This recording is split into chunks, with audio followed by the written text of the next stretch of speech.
جو ہے اور جو مستقبل میں آنے والا ہے لکھا ہے، اور ان 7 روحوں کی طرف سے جو اس کے تخت کے سامنے ہیں، اور یہ بتاتا ہے 7 روحیں، یہ ہے پاک روح کی 7 خدمتیں۔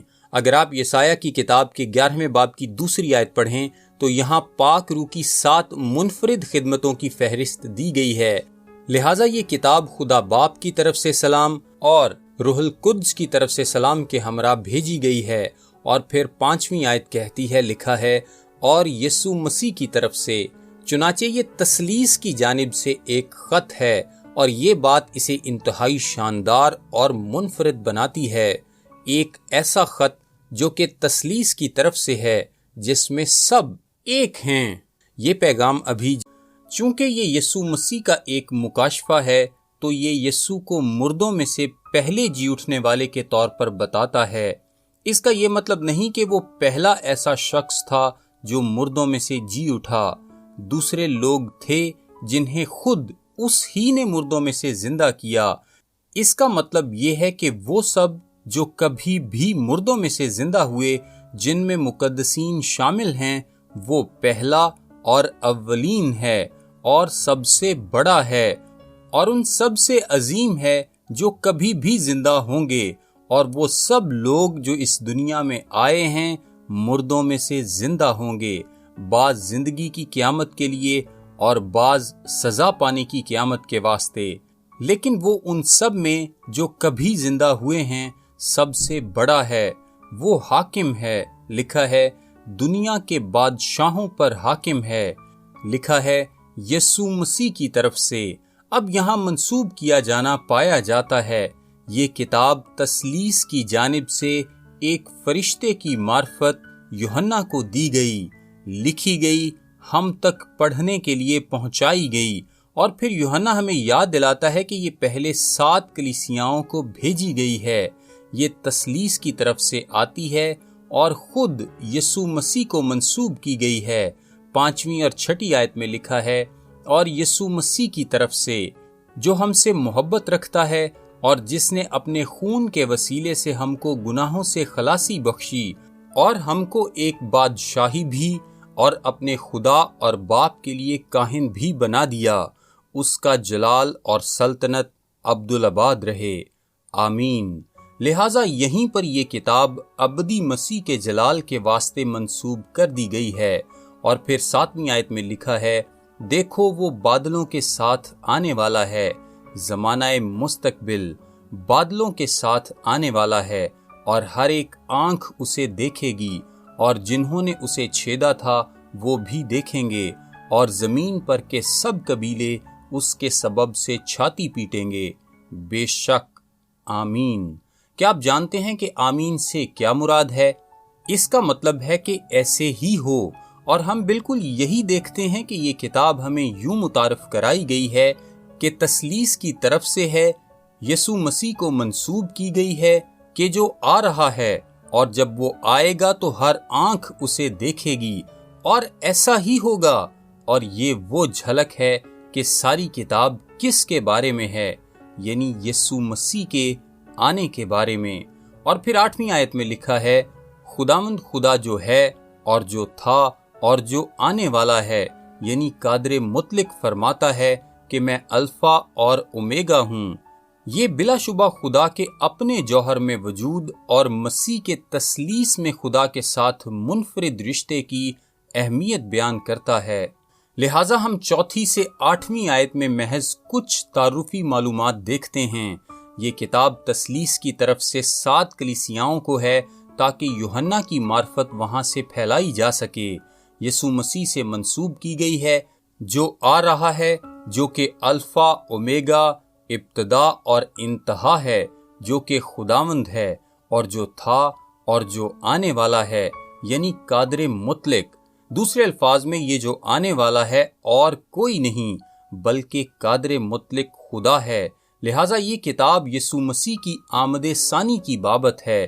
یہ اس کی واپسی کے بارے میں اور ان حقائق کے بارے میں ہے جو کہ اس کی واپسی کے دوران رونما ہونے کو ہیں۔ اب ہم یہ طے کر چکے ہیں کہ پہلا باب اس کی 1 تا 8ویں آیت میں جو تصور ہے وہ یسوع مسیح کے اس کی آمد ثانی میں آنے کا ہے۔ اب جب ہم نویں آیت کو دیکھتے ہیں تو یوحنا اپنی روایتوں میں سے سب سے پہلی کا سامنا کرتا ہے، اور یہ ان روایتوں کا سلسلہ ہے جو کہ خدا یوحنا کو بخشتا ہے۔ میں یوحنا، اور وہ یہ بات کتاب میں بکثرت کہتا ہے، اور یہ کافی حد تک یوں لگتا ہے گویا وہ حیرت کی حالت میں ہو۔ یہ پیغام مکاشفہ کی کتاب کے پہلے باب کی 9ویں آیت میں لکھا ہے، میں یوحنا جو تمہارا بھائی اور یسوع کی مصیبت اور بادشاہی اور صبر میں تمہارا شریک ہوں، خدا کے کلام اور یسوع کی نسبت گواہی دینے کے باعث اس ٹاپو میں تھا جو پتمس کہلاتا ہے۔ وہ مسیح کی خوشخبری کو بیان کرنے کے لیے پتمس میں جلا وطن کیا گیا۔ انہوں نے اسے خاموش کرنے کے لیے اور اسے گمنام کرنے کے لیے اسے پتمس کے جزیرے پر رکھ دیا جب تک کہ وہ مر نہ جائے۔ وہ کہتا ہے کہ اور میں وہاں تھا۔ وہ بتاتا ہے، لکھا ہے، خدا کے کلام اور یسوع کی نسبت گواہی دینے کے باعث، کیونکہ میں مسیح کی گواہی دیتا ہوں اور خدا کے کلام کی منادی کرتا ہوں۔ 10ویں آیت میں وہ کہتا ہے کہ خداوند کے دن روح میں آ گیا، یعنی کہ وہ ایک منفرد طور پر پاک روح کے تسلط کے نیچے تھا۔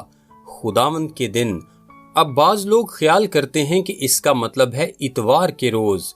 میں اس خیال کی طرف راغب ہوں کہ یہ اتوار کا روز تھا۔ خداوند کے دن جب وہ عبادت کر رہا تھا وہ خدا کے روح میں تھا۔ پھر 10ویں اور 11ویں آیت میں لکھا ہے، اور اپنے پیچھے نرسنگے کی سی ایک بڑی آواز سنی کہ میں الفا اور اومیگا، اول اور آخر ہوں، اور جو کچھ تو دیکھتا ہے اس کو کتاب میں لکھ کر 7 کلیسیاؤں کے پاس بھیج دے۔ سو یہاں یوحنا کے لیے حکم ہے، اس پیغام کو 11ویں آیت کے مطابق کلیسیاؤں کے پاس بھیج دے، یعنی افسس اور سمرنا اور پرگمن اور تھواتیرا اور سردیس اور فیلادلفیا اور لودیکیا میں۔ یہ حقیقی شہر تھے، وہ حقیقت میں وجود رکھتے تھے۔ وہاں کلیسیائیں تھیں، مقامی جماعتیں۔ اور پھر جب یوحنا آواز دینے والے کو دیکھنے کے لیے منہ پھیرتا ہے تو وہ یسوع مسیح کو دیکھتا ہے۔ وہ یسوع مسیح کو سونے کے 7 چراغدانوں کے بیچ میں چلتا پھرتا دیکھتا ہے۔ 7 کلیسیائیں، 7 چراغدان، ہر چراغدان ایک کلیسیا کو پیش کرتا ہے۔ 7 کاملیت کا عدد ہے۔ سو یہاں جو آپ دیکھ رہے ہیں وہ ساری کلیسیاؤں کی نمائندگی ہے، اور مسیح کلیسیاؤں کے درمیان چل پھر رہا ہے اور کلیسیاؤں سے بات کر رہا ہے۔ 16ویں آیت کہتی ہے، اس کے دہنے ہاتھ میں 7 ستارے تھے۔ اب آگے چل کر 20ویں آیت ہمیں بتاتی ہے کہ 7 ستارے کلیسیاؤں کے فرشتے ہیں، لیکن یہ پھر خداوند ہی ہے جو اپنی کلیسیا میں پھرتا ہے، خدمت کرتا ہے، چراغدانوں کو تراشتا ہے، پاک کرنے اور عدالت کا اپنا کام کرتا ہے، حکمت بخشتا ہے، اور اسی طرح اور بھی۔ اور وہ مسیح کو کلیسیا سے ہم کلام ہوتے ہوئے اس کے جلال میں دیکھتا ہے۔ اور یہاں ہمیں مکاشفہ کی کتاب کا خاکہ ملتا ہے جو کہ 19ویں آیت میں ہے، لکھا ہے، پس جو باتیں تو نے دیکھیں لکھ لے۔ اور اس نے کیا دیکھا تھا؟ صرف وہ پہلی رویا، جو باتیں ہیں۔ اور وہ باتیں کیا ہیں جو کہ ہیں؟ وہ باتیں جو اس وقت کی بابت بولتی ہیں جس میں یوحنا رہتا ہے، زمانہ حال کا سا وقت۔ اور وہ دوسرے اور تیسرے ابواب میں ملتا ہے، لکھا ہے، اور جو باتیں ان کے بعد ہونے والی ہیں جو کہ چوتھے باب میں شروع ہوتی ہیں۔ سو یہاں آپ کے پاس کتاب کا ایک خاکہ موجود ہے۔ پہلا باب ان باتوں کی روح سے سمجھایا گیا ہے جو کہ آپ دیکھ چکے ہیں، دوسرا اور تیسرا باب ان باتوں کی روح سے جو کہ ہیں، اور چوتھے باب سے 22ویں باب تک ان باتوں کی روح سے جو اس کے بعد ہوں گی۔ آپ ماضی کی ایک رویا دیکھنے کو ہیں، آپ موجودہ مسائل کا سامنا کرنے کو ہیں، آپ مستقبل سے نمٹنے کو ہیں۔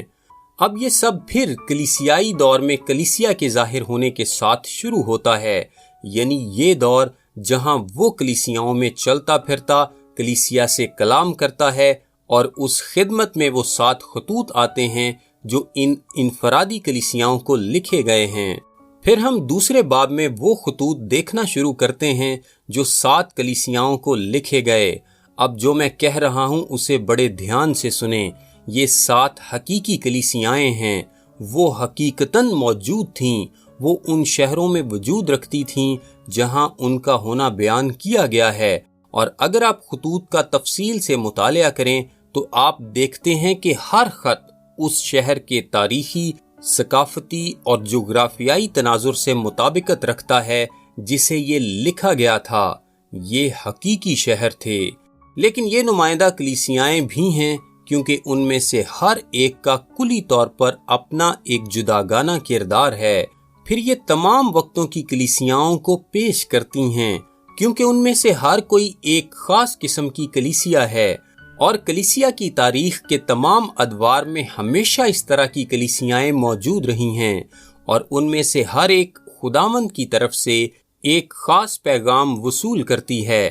کلیسیا کے لیے یہ اس کی خدمت ہے۔ 7 کلیسیاؤں کے بارے میں بات کرتے ہیں۔ پہلی کلیسیا، پہلی افسس ہے۔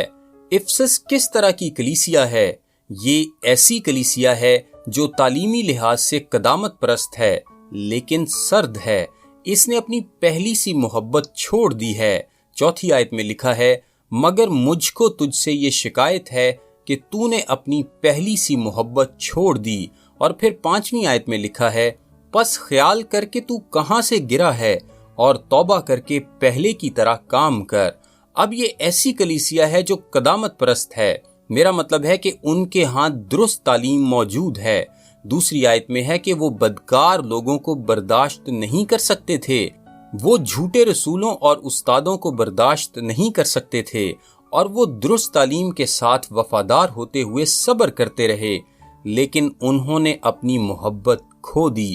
وہ ٹھنڈے اور قدامت پرست تھے، اور اس قسم کی کلیسیا ہر دور میں موجود رہی ہے اور آج بھی ہے۔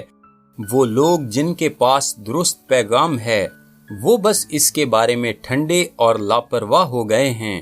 دوسری کلیسیا جسے ہم دیکھتے ہیں 8ویں تک 11ویں آیت میں سمرنا کی کلیسیا ہے۔ یہ وہ کلیسیا ہے جو اظہار ثانی جھیلتی ہے، اور 10ویں آیت میں لکھا ہے، جو دکھ تجھے سہنے ہوں گے ان سے خوف نہ کر، دیکھو ابلیس تم میں سے بعض کو قید میں ڈالنے کو ہے تاکہ تمہاری آزمائش ہو، اور 10 دن تک مصیبت اٹھاؤ گے۔ 10 دن وقت کے ایک مختصر عرصے کو پیش کرتے ہیں۔ پھر لکھا ہے، جان دینے تک بھی وفادار رہ تو میں تجھے زندگی کا تاج دوں گا۔ اس کلیسیا کے بارے میں کچھ بھی منفی بات نہیں بولی گئی۔ کیوں؟ اس لیے کہ جو کلیسیا اظہار ثانی تلے ہوگی وہ ہمیشہ ایک خالص کلیسیا ہوگی، وہ مصیبتوں اور مشکلوں سے پاک صاف کی جاتی ہے۔ وہ لوگ جو کسی بھی وجہ سے آگے دکھائی دیتے ہیں، جیسے ہی مصیبت شروع ہوتی ہے بھاگ کھڑے ہوتے ہیں، کیونکہ اگر ان کے پاس کچھ ایسا نہیں جس کی خاطر جان دی جائے تو پھر وہ وہاں نہیں رہیں گے کہ قتل و غارت میں مارے جائیں۔ سو یہ ایک کلیسیا ہے جو مصیبت سے دوچار ہے، اور کلیسیائی تاریخ کے تمام ادوار میں ایسی کلیسیائیں رہی ہیں اور آج بھی ایسی کلیسیائیں موجود ہیں۔ تیسری کلیسیا، تیسرا خط پرگمن کے شہر میں موجود کلیسیا کو لکھا گیا ہے، اور یہ 2 باب کی 12ویں تا 17ویں آیت میں ہے، اور یہ ایسی کلیسیا ہے جو دنیا کے ساتھ جڑی ہوئی ہے۔ یہ ایک دنیاوی کلیسیا ہے، اور وہ 15ویں آیت تک ان کی دنیا داری کو بیان کرتا ہے، اور پھر 16ویں آیت میں لکھا ہے، پس توبہ کر، نہیں تو میں تیرے پاس جلد آ کر اپنے منہ کی تلوار سے ان کے ساتھ لڑوں گا۔ یہ وہ کلیسیا ہے جس کے خلاف مسیح لڑتا ہے، ایسی کلیسیا جو دنیا کے ساتھ بیاہ کر چکی ہے، اور کلیسیائی تاریخ کے تمام ادوار میں ایسی دنیا دار کلیسیائیں رہی ہیں جہاں لوگ دنیا میں سے باہر نہیں نکلتے، جہاں وہ دنیا کے ساتھ نباہ کرتے ہیں، جہاں وہ جہان کے ساتھ مفاہمت کر لیتے ہیں، جہاں وہ ہر اس بات کے ساتھ چلتے ہیں جو کہ معاشرے میں واقع ہو رہی ہوتی ہے۔ چوتھی کلیسیا، پھر خداوند کے پاس ایک چوتھی طرح کی کلیسیا کے لیے ایک پیغام ہے جس کی نمائندگی تھواتیرا کی جماعت کے ذریعے 2 باب کی 18ویں تا 29ویں آیت میں کی گئی ہے۔ تھواتیرا ایسی کلیسیا ہے جو گناہ کو برداشت کرتی ہے، اس کلیسیا میں ان لوگوں نے ایک ایزبل جیسی عورت کو اجازت دی ہوئی ہے جو خادمین کو حرام کاری کرنے اور بتوں کے لیے کی گئی قربانیاں کھانے کے لیے ورگلایا کرتی تھی۔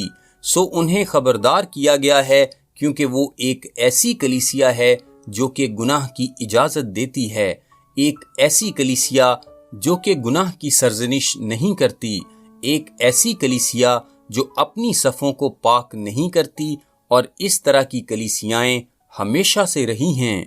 پانچویں کلیسیا، اور پھر تیسرے باب میں ہمیں پانچویں کلیسیا سردیس سے متعارف کرایا گیا ہے۔ یہ دیکھنا بہت آسان ہے کہ اس کلیسیا میں کیا خرابی تھی۔ پہلی آیت میں لکھا ہے، تو زندہ کہلاتا ہے اور ہے مردہ۔ یہ ایک مردہ کلیسیا ہے، بس مردہ ہے۔ اور اس میں دوسری آیت بتاتی ہے کہ بعض باتیں تھیں جو کہ زندہ تھیں لیکن وہ بھی ختم ہونے کے قریب تھیں۔ یہ ایک مردہ کلیسیا ہے، اور آپ نے ایسی کلیسیا دیکھی ہوگی۔ شاید آپ کسی ایسی ہی کلیسیا سے تعلق رکھتے ہوں جہاں کچھ وقوع پذیر نہیں ہوتا، کوئی زندگی نہیں، کوئی ترقی نہیں، کوئی پھل نہیں، کوئی خوشی نہیں۔ چھٹی کلیسیا، اور پھر چھٹی کلیسیا تیسرے باب کی 7ویں تا 13ویں آیت میں فیلیدلفیا کی کلیسیا ہے۔ یہ ایک وفادار کلیسیا ہے۔ 8ویں آیت کے آخر میں لکھا ہے، تو نے میرے کلام پر عمل کیا ہے اور میرے نام کا انکار نہیں کیا۔ یہ ایک کلیسیا ہے جس کے پاس ایک کھلا دروازہ ہے اور اس میں سے گزری ہے۔ آپ اسے ایک مشنری کلیسیا کے طور پر دیکھ سکتے ہیں۔ سو یہ ایک وفادار کلیسیا ہے، اور اس طرح کی ہمیشہ سے کلیسیائیں موجود رہی ہیں۔ 7ویں کلیسیا، اور پھر آخری 7ویں کلیسیا تیسرے باب کی 14ویں آیت سے باب کے آخر تک آتی ہے۔ یہ سارا حصہ لودیکیا ایک برگشتہ کلیسیا، ایک غیر نجات یافتہ کلیسیا، آج کی طرح کی آزاد خیال کلیسیا کے ساتھ نبرد آزما ہوتا ہے۔ سو آپ دیکھتے ہیں کہ ان میں سے ہر ایک کے لیے ایک پیغام موجود ہے۔ ویسے اس کلیسیا کی خصوصیت 15ویں آیت میں ہے، لکھا ہے، میں تیرے کاموں کو جانتا ہوں کہ نہ تو سرد ہے نہ گرم، کاش کہ تو سرد یا گرم ہوتا۔ وہ کہتا ہے، کاش کہ تو میرے خلاف ہوتا یا میری طرف ہوتا۔ لکھا ہے، چونکہ تو نہ تو گرم ہے نہ سرد بلکہ نیم گرم ہے، اس لیے میں تجھے اپنے منہ سے نکال پھینکنے کو ہوں۔ یہ ایک رد کی گئی کلیسیا ہے۔ اب میں خلاصہ پیش کرتا ہوں۔ سب سے پہلے دوسرے باب میں ہمارے پاس ایک ٹھنڈی قدامت پسند کلیسیا ہے، پھر ہمارے سامنے ایک کلیسیا ہے جو مصیبت جھیل رہی ہے، پھر ایک کلیسیا جو دنیا کے ساتھ ملی ہوئی ہے، ایک کلیسیا جو گناہ کو اجازت دے رہی ہے، ایک مردہ کلیسیا، ایک وفادار کلیسیا اور ایک برگشتہ کلیسیا۔ اب ان میں سے ہر ایک، جیسا کہ میں نے کہا تھا، ایک حقیقی کلیسیا تھی، اور ہر ایک تاریخ کے تمام ادوار میں موجود کلیسیاؤں کو پیش کرتی ہے۔ لہٰذا ان کلیسیاؤں کو دیا گیا پیغام سارے دور کی تمام کلیسیاؤں کے لیے ہے، جس میں کلیسیا روئے زمین پر موجود ہے اور جس میں مسیح 7 چراغدانوں کے بیچ میں چلتا پھرتا ہے اور اپنی کلیسیا کی خدمت کرتا ہے۔ یہ پیغام ابھی جاری ہے۔ میں یقین رکھتا ہوں کہ ان 7 خطوط کا اطلاق دور حاضرہ کی کلیسیا پر ہوتا ہے۔ جس بھی نوعیت کی کلیسیا ہو، اس کلیسیا کے لیے ایک پیغام موجود ہے۔ کیا ایسا نہیں ہے؟ آپ کہتے ہیں تو پھر ہم یہ کیسے معلوم کریں کہ کوئی کلیسیا کس قسم کی کلیسیا ہے؟ میں آپ کو بتاتا ہوں کہ کیسے۔ کوئی کلیسیا ان خصوصی نوعیتوں کی کلیسیاؤں کے زمرے میں داخل ہوگی جب اس کلیسیا میں ان پہلوؤں میں سے کسی کے حوالے سے نمایاں اثر موجود ہوگا۔ مثلا اگر کسی کلیسیا میں غالب اثر ٹھنڈے پن کا ہے، چاہے وہ کلیسیا قدامت پسند ہو، تو وہ کلیسیا ایک سرد مہر قدامت پسند نقطۂ نظر کو پیش کرے گی۔ اگر کسی کلیسیا میں خدا کے لیے یکسر لاپرواہی کا غالب اثر ہوگا، کوئی پھل نہیں ہوگا، کوئی زندگی نہیں، تو یہ ایک مردہ کلیسیا ہے۔ اگرچہ کچھ ایسے لوگ ہوں گے جو بالکل مردہ نہیں ہوں گے، نمایاں اثر جو بھی ہے وہ کلیسیا کو کردار بخشتا ہے۔ اگر کسی کلیسیا کی پہچان وفادار لوگوں کی ایک نمایاں تعداد سے ہو رہی ہے جو کہ کھلے دروازے سے گزر رہے ہیں اور خدا کا کلام لیے ہوئے ہیں، تو اس کی نشاندہی ایک وفادار فیلیدلفیا کی طرح کی کلیسیا کے طور پر ہوگی۔ سو پھر تیسرے باب کے آخر میں آپ کے پاس کلیسیاؤں کے لیے پیغام کا آخری حصہ موجود ہے۔ اس کا آغاز پہلے باب میں ہوا جب مسیح کلیسیاؤں میں چل پھر رہا تھا، اور پھر اسے دوسرے اور تیسرے باب میں بیان کیا گیا ہے۔ اب ہم تیسرے باب کے آخر میں پہنچتے ہیں اور ہم مکاشفہ کی کتاب میں دوبارہ کلیسیا لفظ نہیں سنتے جب تک کہ 22ویں باب کا بالکل آخر نہ ہو، لیکن کلیسیا 1000 سالہ بادشاہی میں ایک اور نام سے کہلائی جاتی ہے، اور وہ ہے دلہن۔ اور پیغامات میں سے ہر ایک اسی طرح سے اختتام پذیر ہوا ہے، لکھا ہے، جس کے کان ہوں وہ سنے کہ روح کلیسیاؤں سے کیا فرماتا ہے۔ اس سے کیا مراد پائی جاتی ہے؟ اس کا مطلب یہ ہے کہ ان کلیسیاؤں کو دیا گیا پیغام ان سے آگے ہر اس شخص تک پہنچتا ہے جس کے پاس سننے کے کان ہیں، لہٰذا یہ تمام وقتوں کے لیے ہیں۔ اب ہم چوتھے باب کی طرف آتے ہیں اور ہم کلیسیائی دور سے آگے بڑھتے ہیں۔ لوگ ہمیشہ کہتے ہیں کہ کلیسیا کا اٹھایا جانا یا ریپچر کہاں ہے؟ یہ تیسرے اور چوتھے باب کے بیچ میں ہے۔ جی ہاں، دوسرے اور تیسرے باب میں کلیسیا روئے زمین پر ہے، اور اچانک ہی ہم آسمان پر نمودار ہو جاتے ہیں۔ اور میں چاہتا ہوں کہ آپ یہ دیکھیں کہ کیا واقع ہوتا ہے۔ آسمان کا مرکزی خیال پرستش ہے۔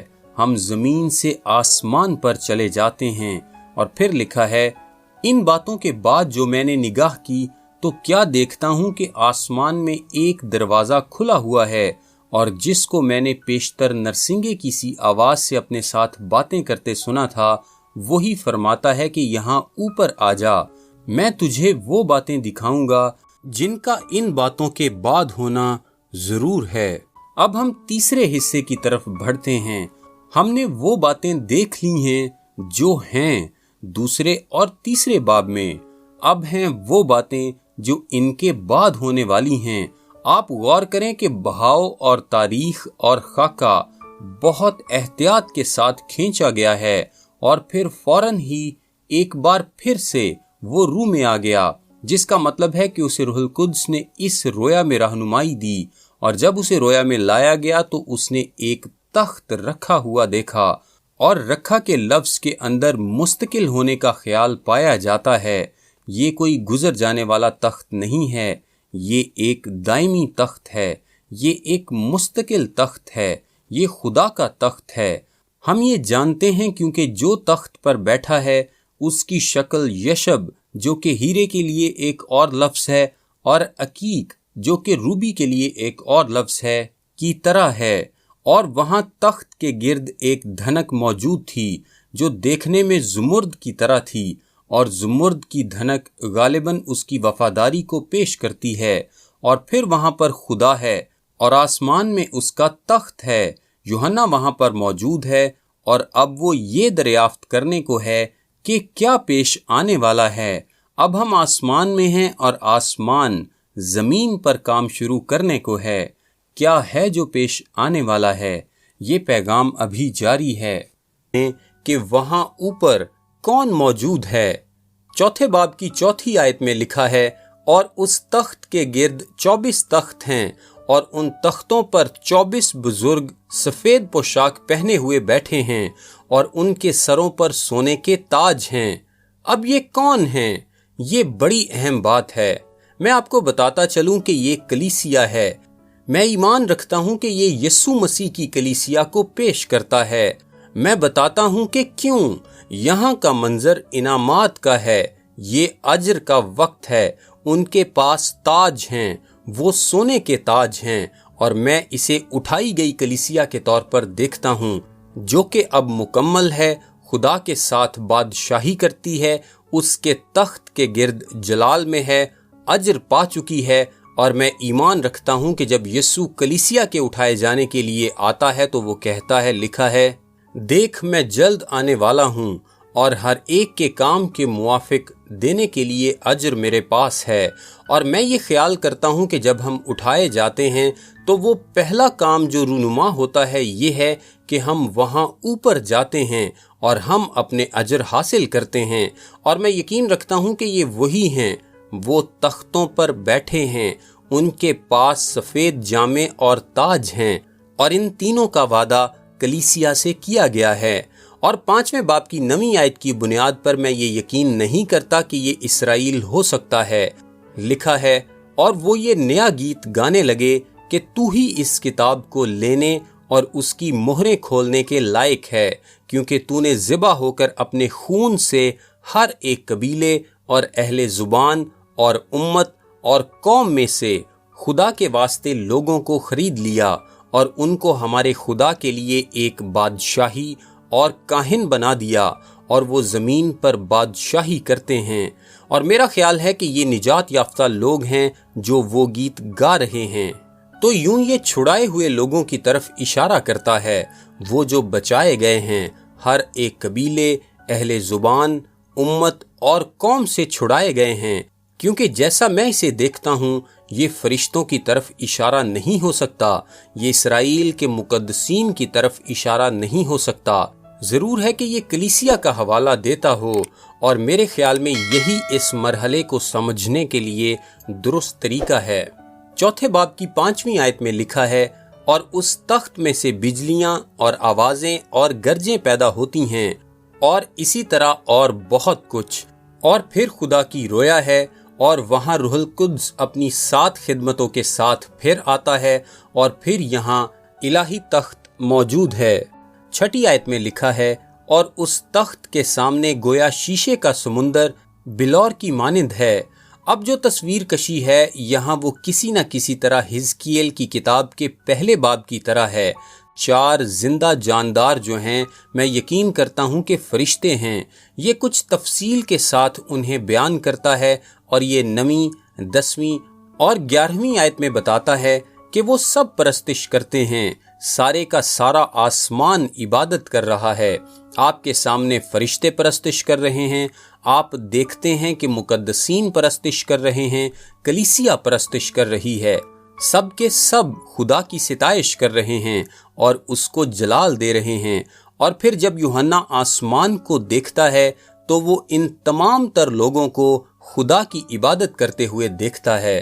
اور پھر اچانک ہی 5ویں باب میں کچھ دلچسپ بات واقع ہوتی ہے، پرستش منقطع ہو گئی ہے۔ لکھا ہے، اور جو تخت پر بیٹھا تھا میں نے اس کے دہنے ہاتھ میں ایک کتاب دیکھی۔ کیا آپ جانتے ہیں کہ یہ کیا ہے؟ یہ زمین کی ایک ملکیتی دستاویز ہے۔ کیا یہ زمین کی ملکیت کی دستاویز ہے؟ آپ یہ بات کیسے جانتے ہیں؟ اسے 7 مہروں سے بند کیا گیا تھا۔ رومی قانون کا تقاضا ہوتا تھا کہ کوئی وصیت 7 مرتبہ مہر بند ہو تاکہ اسے توڑ کر کھولنا ممکن نہ ہو سکے۔ اس پر مہر لگانا مقصود ہوتا تھا۔ دوسرے الفاظ میں وہ اسے کافی گول گھمایا کرتے، پھر اسے بند کرتے، کچھ اور گول گھماتے، پھر بند کرتے، مزید گول گھماتے، پھر بند کرتے، مزید گول گھماتے، پھر بند کرتے، اور بالآخر وہ اسے سخت ترین طور پر گول گھمایا کرتے، اسے 7ویں بار بند کرتے، اور آپ پتہ چلے بغیر 7 مہروں کو توڑ کر پار نہیں کر سکتے تھے۔ لہٰذا وصیت کو 7 مرتبہ مہر بند کر دیا جاتا تھا۔ میں یقین رکھتا ہوں کہ یہ خدا کی مرضی ہے اور عہد ہے، اور خدا کی مرضی اور عہد یہ تھا کہ زمین یسوع مسیح کو دی جائے۔ کیا دوسرے زبور میں یہی اس کا وعدہ نہیں تھا؟ دوسرے زبور کی 8ویں اور 9ویں آیت میں لکھا ہے، میں قوموں کو تیری میراث کے لیے تجھے بخشوں گا، تو ان کو لوہے کے عصا سے توڑے گا۔ یہ میرا بیٹا ہے، وہ ساری قوموں کی قوت کو توڑے گا، وہ دنیا پر حکومت کرے گا۔ یہ تھا بیٹے کے لیے وعدہ، اور یہاں پر وہ ملکیتی دستاویز موجود ہے جو باپ اپنے ہاتھ میں تھامے ہوئے ہے۔ یہ پیغام ابھی جاری ہے۔ 5ویں باب کی دوسری آیت میں لکھا ہے، پھر میں نے ایک زور آور فرشتے کو بلند آواز سے یہ منادی کرتے دیکھا کہ کون اس کتاب کو کھولنے اور اس کی مہریں توڑنے کے لائق ہے؟ اور کوئی شخص آسمان پر یا زمین پر یا زمین کے نیچے